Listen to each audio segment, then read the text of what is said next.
Why is Donald Trump making Ukraine a scapegoat? Why did the Ukraine war end so disastrously? How does America want to sell out Ukraine to bring Russia on its side? Can the U.S. really weaken China by aligning with Russia? And will Putin fall for this strategy? In today's video, we will answer all these questions and also look at how the Ukraine war might end.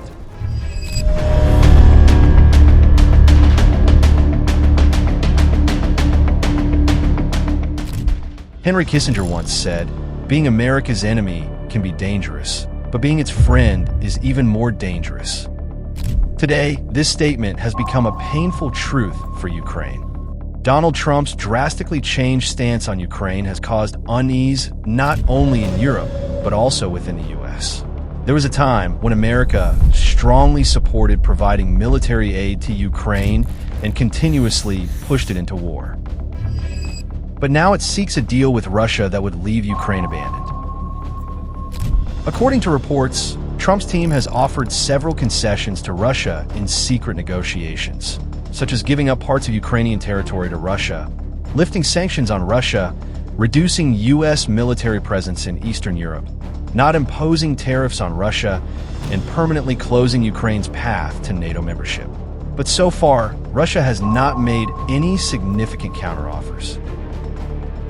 Such a major shift and sudden change in U.S. policy raise a critical question.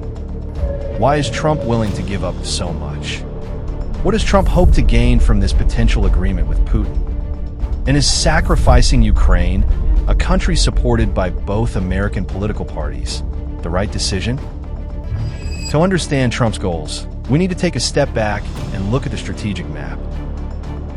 In an October 2024 interview, Trump said, "One thing you never want is for Russia and China to unite, and I will keep them apart at all costs."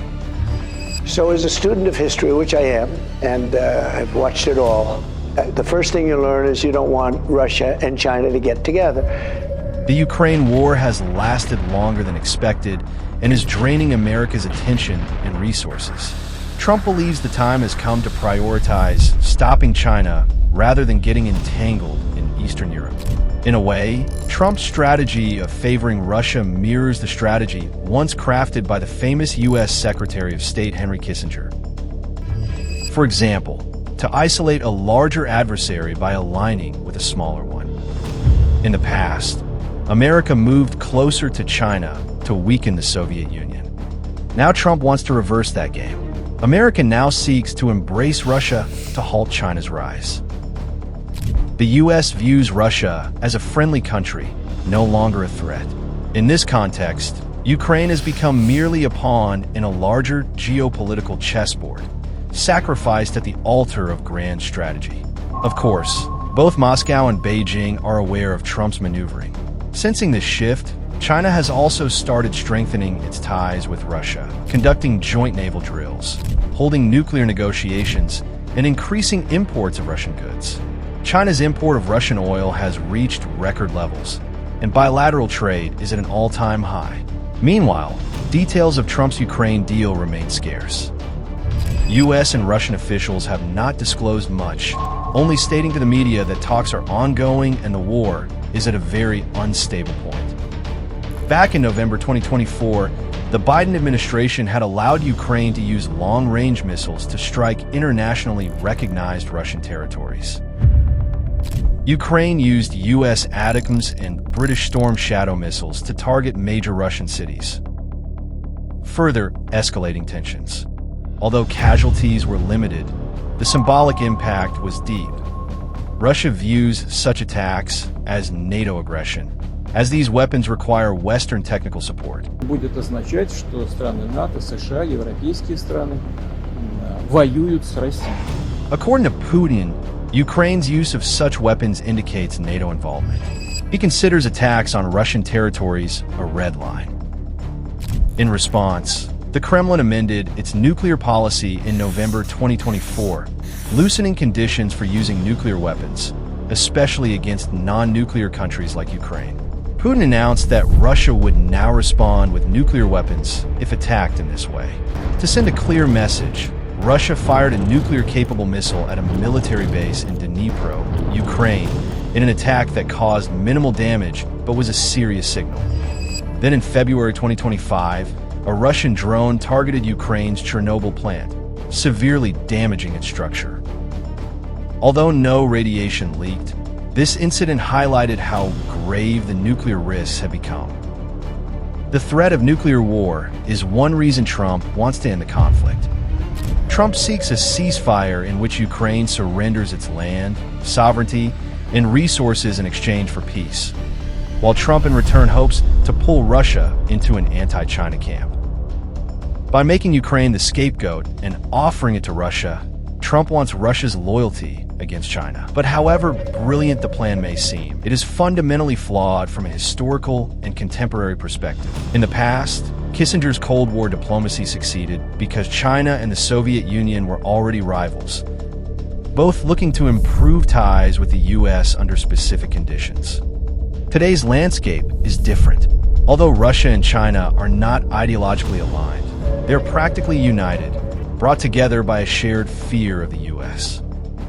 After the 2014 annexation of Crimea and subsequent sanctions on Russia, China became Russia's economic partner. During the Ukraine war, this alliance has deepened and trade has soared to record levels. China and Russia now trade $245 billion annually. China exports $115 billion worth of goods to Russia and imports $130 billion, meaning it accepts a $14 billion trade deficit.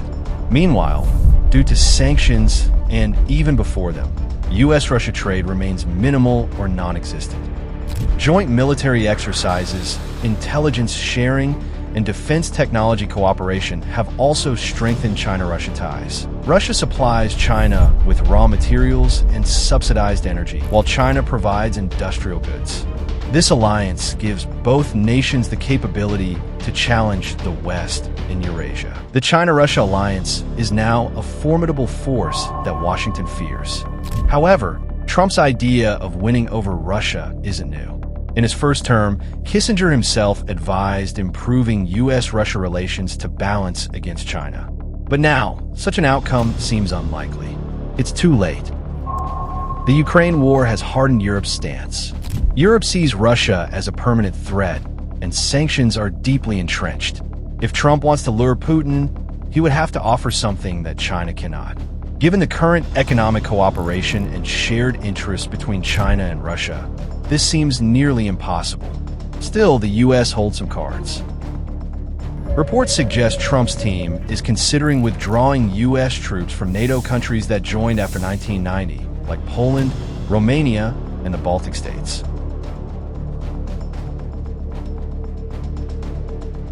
Russia sees NATO's eastern expansion as a security threat and would welcome reduced U.S. military presence.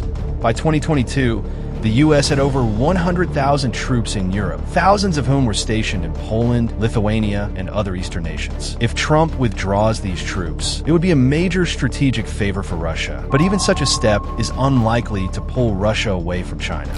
The U.S. is also ending democracy promotion campaigns in Russia via USAID. Yet this too won't distance Putin from China. All these concessions, weakening NATO's eastern front, ending USAID efforts, removing tariffs, giving up parts of Ukraine, are part of Trump's larger plan to isolate China and rebuild a global alliance.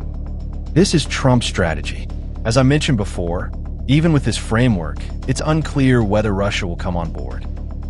During the Cold War, ideology divided great powers. Today's world revolves around economic interests. Russia might accept U.S. concessions, but is unlikely to fully abandon China. Russia may become a good friend to America, reap economic benefits, but it will never forsake its bond with China. For Russia, China is a valuable and reliable partner. Moreover, even if Trump fulfills his promises, Putin knows this is Trump's final term. A new U.S. president could reverse the deal. In contrast, China-Russia ties are stable and long-lasting. If Trump's Ukraine peace deal fails, he will upset NATO allies, who are already angry with him. This anger could seriously damage America's credibility. Yet the likelihood is low that Russia will reject such a grand peace deal where everything is being handed to it on a platter. But if negotiations with Putin fail, America will be weakened, Ukraine and NATO will feel defeated, and the next U.S. leader will find it extremely difficult to repair the damage. Bye. Take care of yourself, and don't forget to like, comment, and subscribe.